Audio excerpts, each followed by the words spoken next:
June 12 ഈ തീയതിയിൽ തിരുസഭ അനുസ്മരിക്കുന്ന വിശുദ്ധർ: സകഗുണിലെ വിശുദ്ധ ജോൺ, വിശുദ്ധ ക്രിസ്ത്യൻ, വിശുദ്ധ ബെസിലിഡസ്, വിശുദ്ധ സിറിനൂസ്, വിശുദ്ധ നാബോർ, വിശുദ്ധ നസാരിയൂസ്, വിശുദ്ധ ആംഫിയോൺ, വിശുദ്ധ ഏഷിലസ്.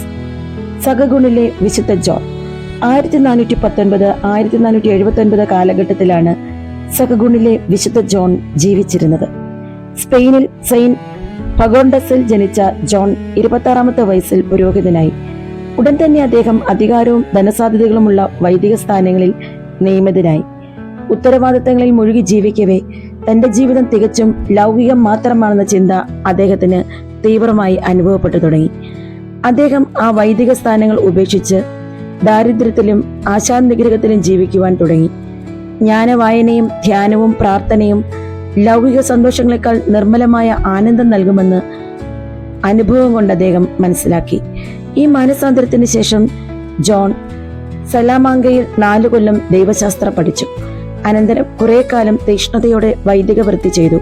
അവസാനം 1463 അദ്ദേഹം അഗസ്റ്റീനിയൻ സഭയിൽ ചേർന്നു. നോവീഷ്യേറ്റിൽ തന്നെ അദ്ദേഹം ഒരു ഉത്തമ സന്യാസിയെ പോലെ കാണപ്പെട്ടു. എളിമയിലും അനുസരണത്തിലും ആശാനിഗ്രഹത്തിലും അദ്ദേഹം സകലരെയും അതിശയിപ്പിച്ചിരുന്നു. അദ്ദേഹത്തിന്റെ പ്രസംഗങ്ങളും ഉപദേശങ്ങളും നഗരത്തിൽ വലിയ മാനസാന്തരം വരുത്തി.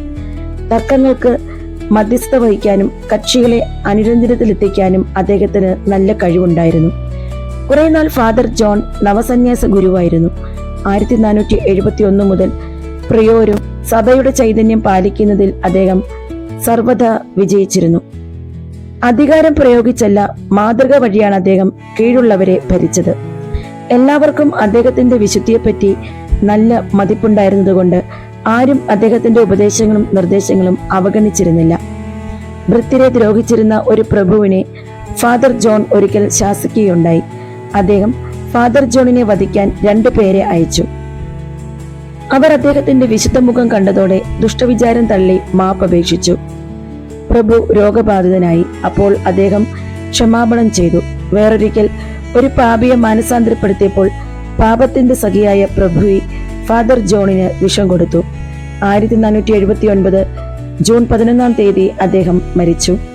1609 അദ്ദേഹത്തെ വാഴ്ത്തപ്പെട്ടവനായും 1690 വിശുദ്ധനായും പ്രഖ്യാപിച്ചു. ഇന്നേ ദിവസം നമുക്കിങ്ങനെ വിചിന്തനം ചെയ്യാം: ധ്യാനമാണ് ആത്മാവിന്റെ നേത്രം, അത് ആത്മാവിൽ സത്യവും പ്രകാശവും വീശുന്നു എന്ന് വിശുദ്ധ ബർണാർഡ് എഴുതിയിട്ടുണ്ട്. ആകയാൽ ഏകാഗ്രമായി ധ്യാനനിരതനായി ജീവിക്കുവാൻ നമുക്കെല്ലാവർക്കും പരിശ്രമിക്കാം. വിശുദ്ധനായ സകഗുണിലെ ജോണെ, ഈ ലോകത്തുള്ള എല്ലാ പാപികൾക്കും വേണ്ടിയും പിതാവായ ദൈവത്തോട് നിരന്തരം മാധ്യസ്ഥം വഹിച്ച് പ്രാർത്ഥിക്കണമേ.